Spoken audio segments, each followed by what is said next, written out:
Hey Trey, good morning. How you doing? Hey, good. How are you? Good. Hey, on your floater that you've developed, the thing looks like it's becoming a pretty effective weapon. I'm kind of curious. Just tell me about how you decided to add that to your game, and what's the process been, and how confident are you in it right now?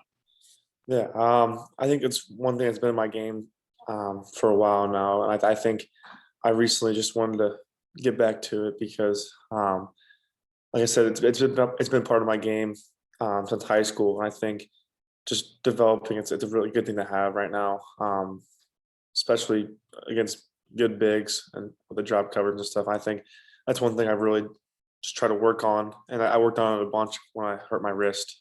Just shooting in close range shots, and so I think that's one thing I really worked on, and trying to develop that and get it back. And why do you think it's been so effective for you? Um, Or am I right even saying that it's very effective? I think you're right. I think it's one thing I just focused on because just getting into the paint, being able to get that shot. I mean, it's in between three and the layups. I think just getting there and being able to get to my spot and feel comfortable shooting it. I think it's been effective. I've been making it, so I'm gonna keep trying and keep doing it because it's working. So Tom. Trey, you guys have lost in your previous games you've lost. You guys are 5-0 in the games afterwards, won by a combined 17 points. Haven't lost back-to-back games all year. What sort of mentality comes into that for you guys, and how much it matters to bounce back after a loss? yeah, I mean, it means a lot to bounce back after a loss, and like you said, we haven't lost two in a row all year. That's one of our main focuses after losing a game is just trying to see what we did wrong, and learn from it. And next game, just come out and play with more energy than what we did when we lost. But I think, like I said, just sticking to our principles and sticking to the things we're good at, and learning from our losses. I think that's one thing we've really focused on. Mike Schumann. Yeah, hey Trey, in your development as a basketball player, who or what would you credit your aggressiveness to? Can you repeat that question? In your development as a young basketball player, who or what would you credit your learned ability to be so aggressive as a player? Who would you credit that to? I mean, I'd say just watching a bunch of film, and taking from different guys, but I think just having the feel of the game from my dad, I think he really helped me, um, with that aspect. Just being aggressive and trusting my game and trusting my instincts.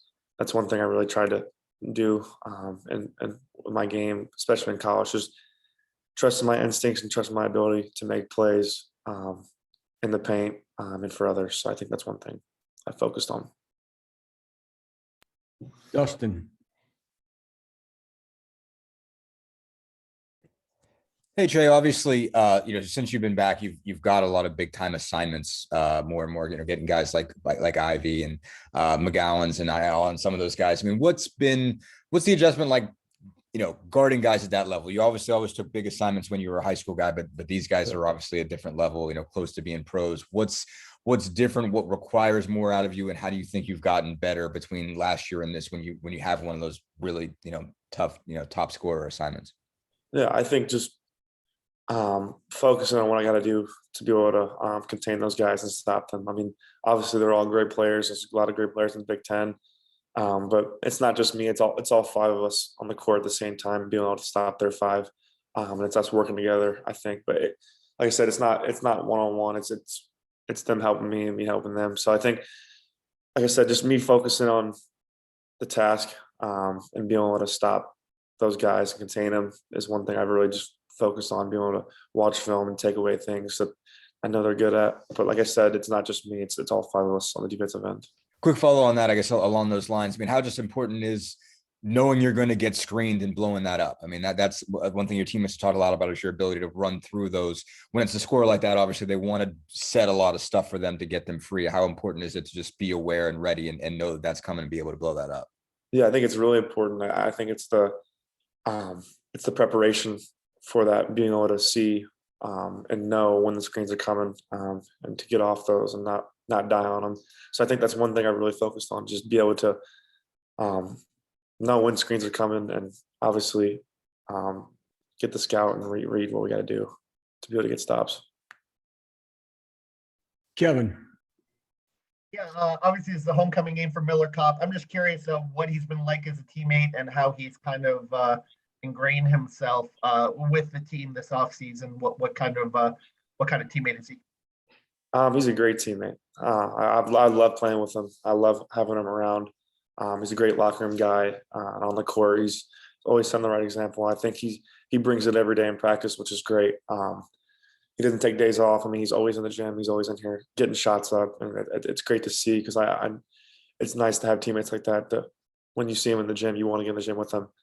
So, like I said, he's a great addition to our team. I've loved having him with us, and he knows. I mean, it's a big game. Every game's a big game for us. But I mean, obviously, it's Northwestern where he went before this, but where he's treating like any other game, he's preparing the same way like he always has. So he's great. Alex, Hey Trey, thanks for the time. Curious, when you look at Northwestern on film, what stands out, and are there one or two things in particular that you feel that you guys are going to have to do well as a team to win this game? Yeah, I mean, they're a great offensive team.